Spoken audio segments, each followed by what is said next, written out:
este problema vamos a analizar un automóvil que se encuentra sobre un plano inclinado 30 grados, como se muestra en la figura. Bien, como siempre, para arrancar este tipo de problemas hay que hacer un diagrama de cuerpo libre. Pero en vez de hacerlo acá, voy a volver a hacer el diagrama. Bueno, imagínense que este es el plano inclinado, este es el ángulo θ, y voy a dibujar el auto, pero el auto como si fuera una partícula, ¿sí? Entonces, imagínense que ese punto que yo dibujé ahí, es el auto. Esto lo voy a usar para analizar la situación y para analizar los ángulos que van a quedar, ¿sí? Entonces, mi partícula es el auto. Sobre el auto voy a tener dos fuerzas. La fuerza gravitatoria o la fuerza peso, hacia abajo. Después voy a tener una fuerza normal perpendicular a la superficie, ¿sí? Siempre la fuerza normal tiene que ser perpendicular, es decir, formar un ángulo de 90 grados con la superficie, ¿sí? Este es el peso. El tema es que para analizar esta situación tengo dos fuerzas que no están sobre el mismo eje, ni siquiera están en ejes perpendiculares como el eje Y o el eje X, y además la aceleración del auto va a ser en la misma dirección del plano inclinado, ¿sí? La aceleración va a ser hacia allá. Entonces, yo necesito saber cuál es la fuerza que me genera esta aceleración. Una aceleración perpendicular, paralela al plano, ¿sí? Voy a tener una aceleración hacia allá. Entonces no me sirve que el peso esté en este eje, ¿sí? Yo a esta fuerza peso la tengo que descomponer en dos. La descompongo en una fuerza a favor del movimiento y en una fuerza perpendicular al movimiento. En este caso, los ejes los voy a dejar de tomar así, ¿sí? Este ya va a dejar de ser el eje X y este va a dejar de ser el eje Y. ¿Por qué? Porque a mí me interesa analizar las fuerzas que van a favor del movimiento y perpendiculares o en contra del movimiento. Entonces, fíjense lo siguiente, yo podría tomar a este que está acá, como el eje X, ¿sí? O sea, la dirección del plano sería mi eje X positivo, y la dirección perpendicular, o sea, la dirección, esto no sé si se nota tanto, pero la normal era perpendicular al plano, ¿sí? Entonces este es el eje Y positivo hacia arriba. Es como si giraría este plano y esta sería mi parte horizontal, ¿sí? Entonces tomo acá el eje X y perpendicular el eje Y, ¿sí? Lo mismo estoy haciendo en este dibujo. Ahora, yo para calcular cuál es el peso en X, ¿sí? A este vector lo vamos a llamar peso en X, y a este vector que está acá, peso en Y, sí, que viene de este es el peso en Y, no confundirse con esta X que aparece acá. Necesito saber un ángulo entre el peso y alguna de sus componentes, ¿para qué? Para poder aplicar Pitágoras. Pero yo no tengo ese ángulo, yo tengo el ángulo del plano inclinado. Bueno, pero aplicando un poco de geometría, yo sé que este ángulo es recto, y por lo tanto, a este de acá lo podemos llamar alfa, ¿sí? Y yo sé que alfa más θ más este suman 180, bueno, pero este es de 90. Entonces, alfa más θ suman 90, ¿sí? Entonces, este es alfa. Y ahora puedo analizar este otro triángulo rectángulo, ¿sí? Este que está acá. Y fíjense que este también es un ángulo recto, porque el peso es justamente hacia abajo, el peso apunta hacia abajo. Y entonces es perpendicular al horizontal, ¿sí? Entonces este es otro ángulo de 90. Y entonces este que está acá, ¿cuál tiene que ser? Y claro, yo sé que alfa más θ sumaban 90 por lo anterior. Entonces este tiene que ser θ. ¿sí? Si no se dan cuenta de eso, después cualquier cosa pregúntenmelo. Pero este de acá, o sea, el ángulo entre el peso y el peso en Y es el mismo que el del plano inclinado. O sea, el ángulo del plano inclinado es el mismo ángulo entre el peso y el peso en Y. Eso va a pasar siempre, ¿sí? Y a partir de acá aplico un poco de trigonometría. Lo vamos a hacer en general primero para que nos queden las fórmulas. Aplicamos un poco de trigonometría para sacar cuánto vale el peso en Y y cuánto vale el peso en X en un plano inclinado. Bueno, el seno del ángulo θ va a ser igual al cateto opuesto. Si este es θ, el cateto opuesto es este de acá, que es el mismo que peso en X, cateto opuesto, dividido la hipotenusa. Bueno, la hipotenusa es el vector P. Si quiero despejar peso en X, me queda que el peso en X es igual al peso por el seno de θ. ¿Sí? Esta es una fórmula, así que se la pueden anotar. Siempre que tengamos un plano inclinado, el peso en X lo puedo calcular de esta manera. Y bueno, para sacar el peso en Y hacemos lo mismo pero con el coseno. ¿Sí? Tomamos coseno de θ, en este caso es igual al adyacente. El cateto adyacente es el peso en Y, sobre la hipotenusa, que es el peso, y despejando obtenemos que el peso es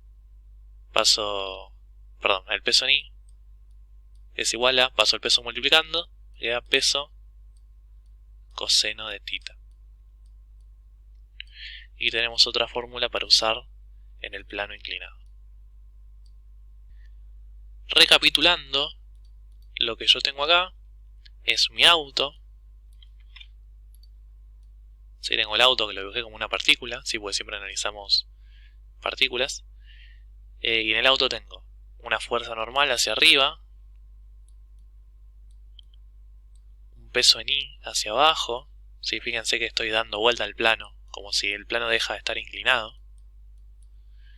Y tengo un peso en X que va a apuntar en la dirección donde se va a estar moviendo mi auto, que yo llamé eje X.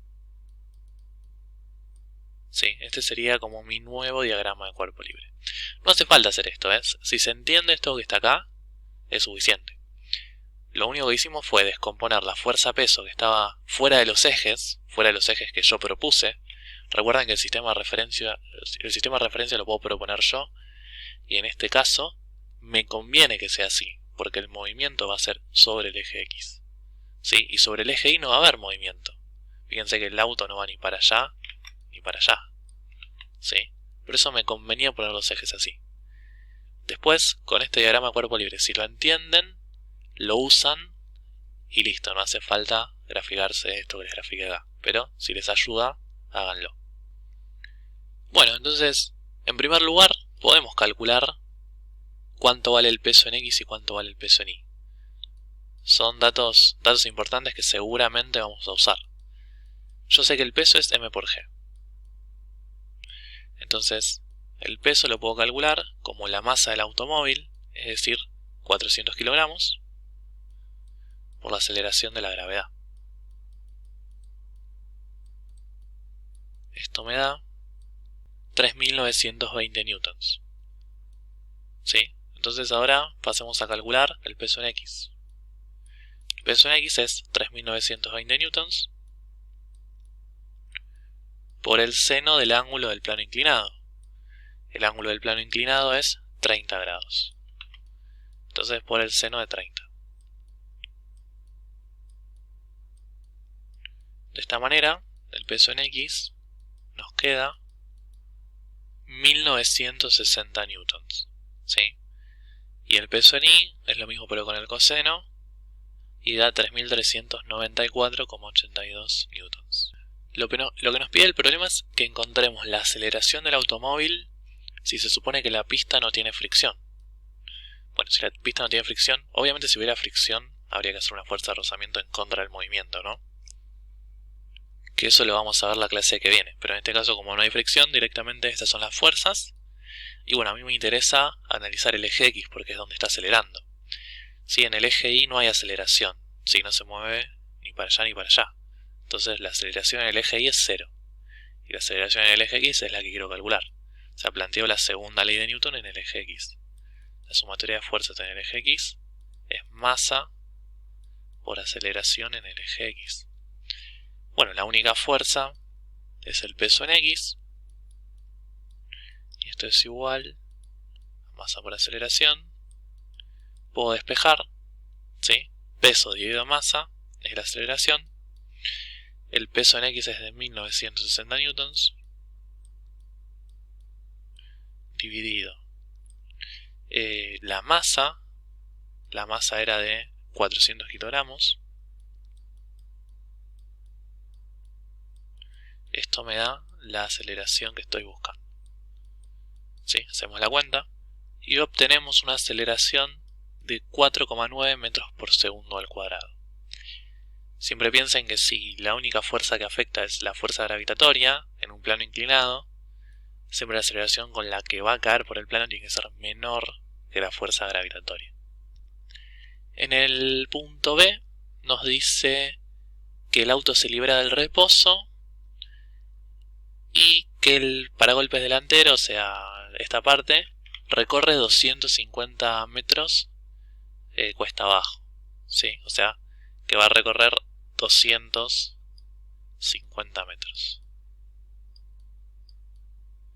Pero bueno, es como analizarlo en el eje X, ¿no?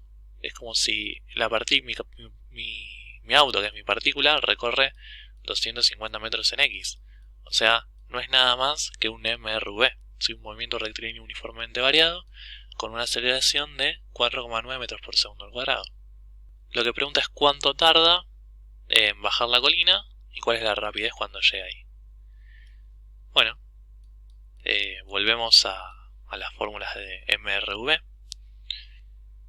Para calcular el tiempo podemos usar la ecuación horaria de posición. Dice que recorre 250 metros.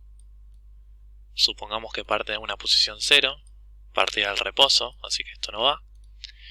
Entonces 250 metros es igual a un medio de la aceleración. Directamente hacemos esto, la mitad de esto me da 2,45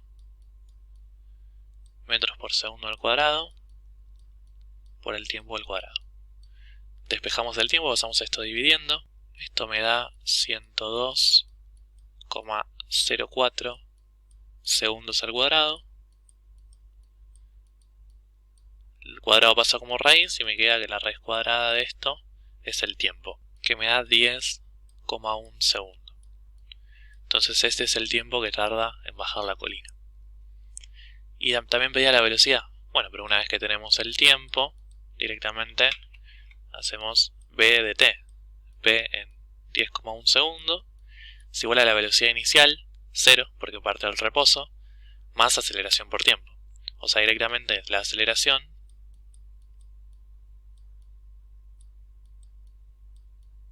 por el tiempo. El tiempo es de 10,1 segundos. ¿Sí? Simplificamos, hacemos la cuenta y esto nos da que la velocidad con la que llega al final del plano inclinado es de 49,49 metros por segundo. Y eso sería la resolución del problema. Sí, fíjense que preguntaba cuánto tarda en llegar al fondo de la colina y cuál es la rapidez cuando llega ahí. Bueno, cualquier consulta que tengan la van preguntando por el foro y nos vemos el jueves por Zoom. Un saludo.